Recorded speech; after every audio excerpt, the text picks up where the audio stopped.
Vërtet apo mit, është e vërtet. Normalisht është e këshillueshme që pas një akti seksual të urinojmë.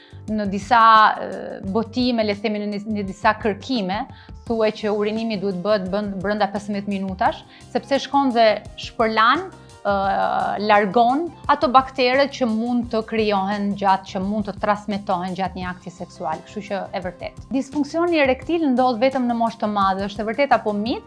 Është mit, sepse disfunksioni erektil ndodh jo vetëm në moshë të madhe, por ndodh edhe në moshë të re. Arsyet janë të ndryshme në faza të ndryshme të jetës.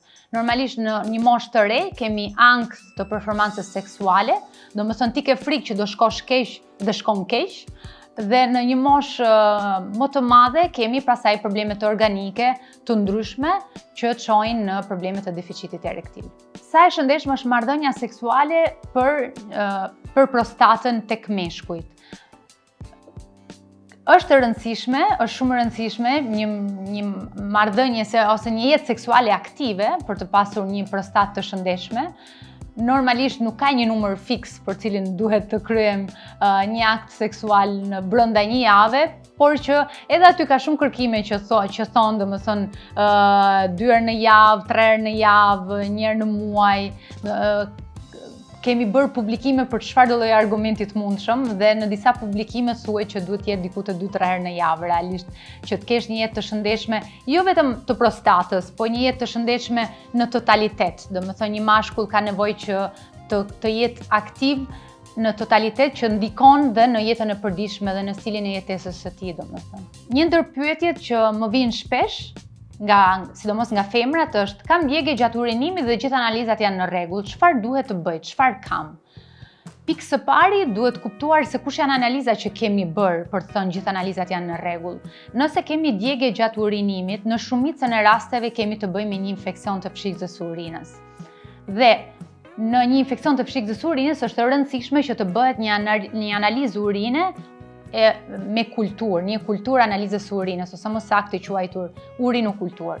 Nëse kemi një pozitivitet të kësaj analize, atëherë kemi një infeksion urinar bakterial.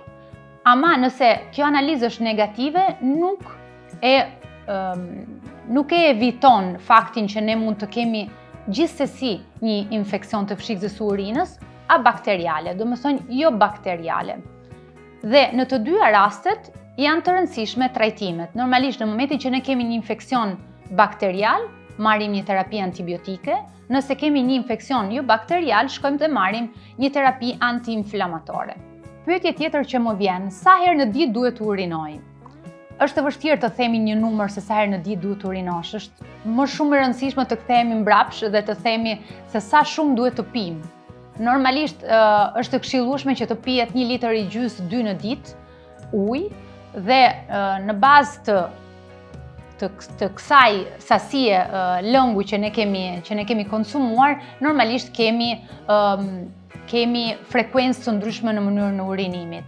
Përgjithsisht një pshikës urinare tek femrat mban diku te 300 mililitër, kështu që përgjithsisht ndjesia për të urinuar është kur ne kemi 300 mililitër. Tek meshkujt është pak më e madhe, është gati te 450-500. Kështu që varet nga kapaciteti i pshikës së urinës, varet nga konsumimi i lëngjeve që ne kemi bërë gjatë ditës për të thënë se sa shumë kemi urinuar ose nëse është normal urinimi jonë. Për të kuptuar nëse kemi një funksion të mirë të veshkave që transmetohet në urinim, bëhet një analizë gjakut dhe është ajo që na e thot se si funksionojnë veshkat tona. Pyetje tjetër është: partneri im ka një rënje të dëshirës seksuale dhe të ereksionit. Ka lidhje me shëndetin apo është problem psikologjik? Për të kuptuar se kush mund të jetë problemi, normalisht duhet t'i drejtohet një mjeku urolog, duhet të bëjë një sër analizash për të përjashtuar të gjitha problemet organike. Ne kemi thënë që në shumicën e rasteve tek meshkujt problemet janë psikologjike, por nuk mund të etiketojmë një mashkull me deficit erektil për probleme psikologjike nëse ne nuk e kemi bërë gjithë analizat që përjashtojnë çfarëdo lloj problemi hormonal ose organik të tij. Shpeshherë vërej që njerëzit hezitojnë t'i drejtojnë një mjeku dhe hezitojnë sidomos t'i drejtojnë një mjeku urolog. Pse është e rëndësishme t'i drejtohesh një mjeku? Është e rëndësishëm edhe pse në kulturën tonë kemi shumë pak fatkeqësisht ato parandalimin e smundjeve, gjë që bëhet gjithmonë e më prezent në jetat tona, sepse ndër vitet është rritur gjithmonë më shumë mbi jetesa që ne kemi. Domethënë ne jetojmë shumë më gjatë dhe duke jetuar më gjatë kemi më shumë probleme shëndetësore dhe kultura jonë ka ndryshuar. Normalisht më përpara kemi pas më pak kulturën e parandalimit, ndërsa tani shoh që është pak më prezente. Në Europë është shumë më shumë normalisht. Në Shqipëri ka filluar të jetë. Ka filluar të jetë ama e vëret në moshën e re, ndërsa në moshën më të madhe akoma hezitohet si gjë.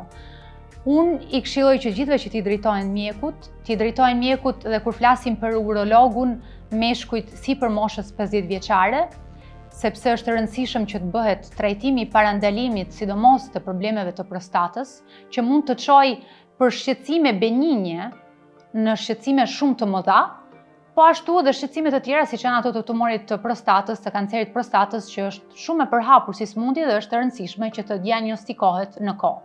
Nëse diagnostikohen në kohë, janë gjitha smundje të kurueshme. Nëse diagnostikohen me vonesë, bëhet pak më problematike. Kështu që sidomos mbi këtë pjesë është shumë e rëndësishme t'i drejtohesh urologut. Gjë që vë re në gjithë këtë periudhën që kam filluar të vizitoj dhe në Shqipëri dhe të punoj në Shqipëri dhe jam shumë e kënaqur për këtë gjë, është që fatkeqësisht kam shumë pak pacient në një moshë të madhe që vinë dhe më drejtohen mua për të bërë një vizitë. Kur flas për pacient në moshë të madhe, flas për moshën 50-60 vjeçare. Ndërsa shumica e pacientëve që vinë në vizitë janë mosha 20, 30, maksimumi 40 vjeç.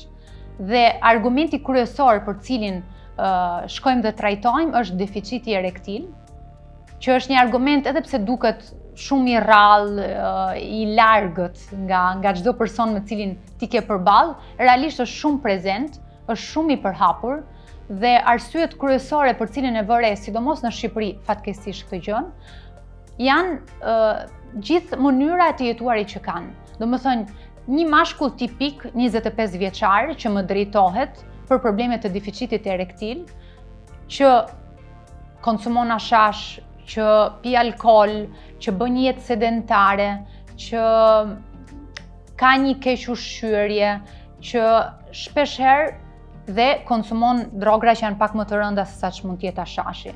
Dhe janë të gjithë faktorë që shkojnë dhe ndikojnë në sferën seksuale. Dhe janë faktorë që sado mund t'i ndihmoj me një terapi që normalisht funksionon, nuk trajton në mënyrë definitive problemin që këta persona kanë, sepse problemi kryesor është mënyrat e të jetuarit. Dhe nëse ne modifikojmë në këtë rast mënyrën e jetesës, në mënyrë të drejtë për drejtë kemi dhe një përmirësim të sferës seksuale.